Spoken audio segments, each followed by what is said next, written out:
আমি রিমি, আমার রান্নালাপে সবাইকে স্বাগত। আজকে শেয়ার করব পটল দিয়ে একটা দারুণ রেসিপি। এটা তোমরা গরম ভাত বা রুটি পরোটার সাথে অনায়াসে খেতে পারবে। আর ভাতের সাথে এইরকম একটা রেসিপি থাকলে ভাতে আর কিচ্ছু লাগবে না। আশা করি তোমাদের ভালো লাগবে। তাহলে চলো রেসিপিটা শুরু করি। আমি এখানে আমার প্রয়োজন মতো 6টা পটল নিয়ে নিয়েছি। পটলের পরিমাণটা তোমরা তোমাদের প্রয়োজন অনুযায়ী বেশি বা কম করে নিতে পারো। তো প্রথমে পটলের উপরে খোসাটাকে একটু চেঁচে নিচ্ছি। খোসাটা পুরো ছাড়ানোর দরকার নাই, হালকা এইভাবে একটু চেঁচে নিলেই হবে। 6টা পটলই এখানে আমার খোসা ছাড়ানো হয়ে গেছে। এবার এইগুলোকে একটু ভালো করে ধুয়ে নিয়ে দুভাগ করে কেটে নেব।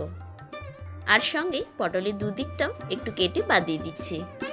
পটলগুলো এখানে আমার মিডিয়াম সাইজেরই আছে, তবে খুব বেশি বড় পটল যদি থাকে তাহলে সেটা 4 ভাগও করতে পারো। আর পটলগুলো যখন নেবে তখন একটু চেক করে নিও যাতে পটলগুলো পাকা না হয়, কারণ পাকা পটলের থেকে এই কাঁচা সবুজ পটল দিয়ে ভাপা বানিয়ে খেতে বেশি ভালো লাগে। আর গরম ভাতের সাথে এই সর্ষে পোস্ত দিয়ে পটল ভাপা থাকলে ভাতের সাথে আর কিচ্ছু লাগে না। তোমাদের সাথে কথা বলতে বলতেই আমার এখানে দেখো পটলগুলো কাটা হয়ে যাচ্ছে। এই দুটো পটল আমি যেভাবে কাটলাম সেইভাবে বাকি সমস্ত পটলগুলো কেটে নিয়েছি। এবার পটলগুলো সাইডে রেখে গ্যাসটা অন করে নিলাম আর একটা কড়াই বসিয়ে নিয়েছি। গ্যাসের ফ্লেমটা কড়াইটা যতক্ষণ না গরম হচ্ছে ততক্ষণ একটু হাই ফ্লেমই করে রাখবো। এবার কড়াই পরিমাণ মতো অল্প করে সর্ষের তেল দিলাম। আমি এটা সর্ষের তেলেই ভাজছি, তোমরা চাইলে সাদা তেলেও এটা করতে পারো, তবে এখানে তেলের পরিমাণটা আমি খুব বেশি দিইনি, অল্প করেই তেল দিয়েছি। তোমরা তোমাদের প্রয়োজন অনুযায়ী তেলটা কম বা বেশি করে নিতে পারো, তাতে কোনো অসুবিধা নাই। এইবারে সমস্ত পটলগুলো দিয়ে একটু হালকা করে ভেজে নেব। খুব বেশি ডিপ ফ্রাই করবো না, জাস্ট একটা হালকা গোল্ডেন কালার আসা অবধি ভেজে নিতে হবে। আর এই পটলটা ভাজার সময়তেই সামান্য অল্প করে নুন আর একটুখানি হলুদ আমি দিয়ে দিচ্ছি। এতে পটলের কালারটাও ভালো আসবে আর তাড়াতাড়ি সিদ্ধও হয়ে যাবে।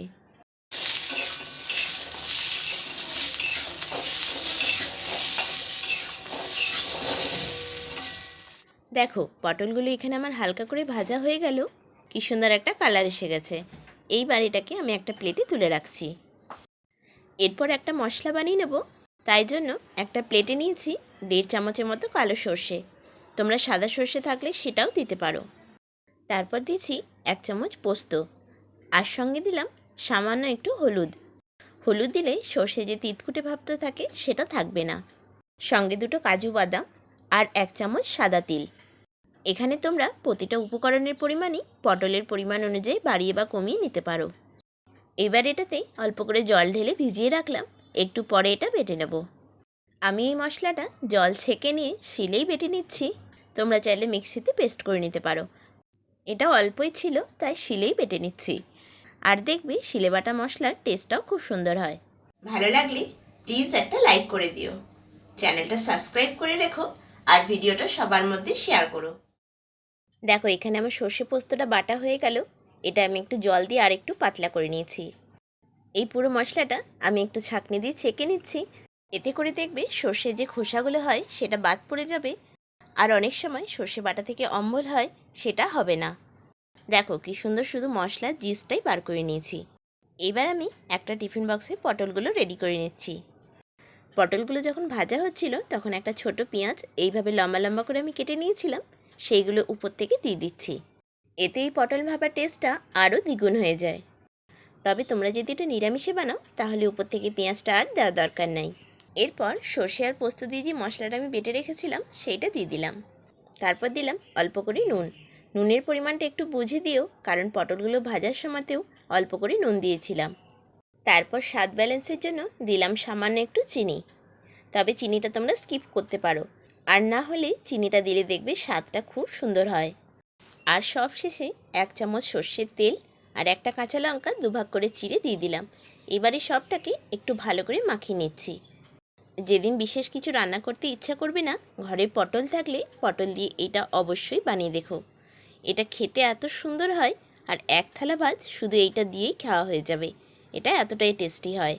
যাই হোক, এটা আমার মাখানো কমপ্লিট হয়ে গেছে। আমি উপর থেকে আরও দুটো কাঁচা লঙ্কা দিয়ে দিলাম আর ঢাকনাটা লাগিয়ে দিয়ে কিছুক্ষণের জন্য রেস্টে রেখে দিলাম।